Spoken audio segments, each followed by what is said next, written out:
ഒരു സന്തോഷത്തിൻ്റെ ദിവസം തന്നെയാണ് കേട്ടോ. ഒരു ഫ്രണ്ട് നാട്ടിൽ നിന്ന് വന്നപ്പോൾ കുറച്ച് സാധനങ്ങൾ കൊണ്ടുതന്നു. സ്വീറ്റ്സ് ആണ് എല്ലാം കേട്ടോ. അപ്പോൾ വിചാരിച്ചു എന്നാൽ പിന്നെ ഇന്ന് കിച്ചണിലൊന്നും പോകാതെ ബ്രേക്ക്ഫാസ്റ്റ് ഉണ്ടാക്കാൻ ഒപ്പിക്കാമല്ലോ എന്ന്.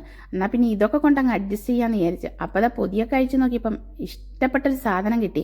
കടലമുട്ടായി. നമ്മൾ കുഞ്ഞുനാൾ മുതലേ എല്ലാവരും ഇഷ്ടപ്പെടുന്ന ഒരു സാധനമാണ് കടലമുട്ടായി അല്ലേ. സ്കൂളിലൊക്കെ പോകുന്ന സമയത്ത് ഒരുപാട് തവണ വാങ്ങി കഴിച്ചിട്ടുള്ള സാധനമാണ് ഈ കടലമുട്ടായി. നാട്ടിലാകുമ്പം പിന്നെ ഇതിനൊന്നും വിലയില്ല, പക്ഷേ ഇവിടെ വന്നു കഴിയുമ്പം ഇതിനൊക്കെ ഒരുപാട് വില തന്നെയാണ് കേട്ടോ. അപ്പോൾ എന്നാൽ പിന്നെ വിചാരിച്ചു ഒരു കഷ്ണം കടലമുട്ടായി എടുത്ത് വെച്ചു, ഒരു ലഡു കൂടെ എടുത്ത് വെച്ചു. പിന്നെ അടുത്ത് എന്താ നോക്കിയപ്പോഴതാ അലുവയാണ്. കറുത്ത അലുവ എനിക്ക് ഭയങ്കര ഇഷ്ടമുള്ള സാധനമാണ് കേട്ടോ. എന്നാലും ഒരുപാട് മധുരം കഴിക്കുന്നത് ഇഷ്ടമല്ല താനും. പക്ഷേ ഇന്നത്തെ ബ്രേക്ക്ഫാസ്റ്റ് ഇതൊക്കെ കൊണ്ട് ഒപ്പിക്കണമല്ലോ എന്നോർത്ത് ഇതെല്ലാം ഓരോ കഷ്ണം എടുത്ത് പാത്രത്തിൽ വെച്ച് എന്നാൽ പിന്നെ ഇന്നിങ്ങനെ ഒപ്പിക്കാമെന്ന് വെച്ചു. നോക്കുമ്പോൾ അതാ ഒരു ആപ്പിളുണ്ട്. അപ്പം പിന്നെ ഉഷാലായില്ലേ.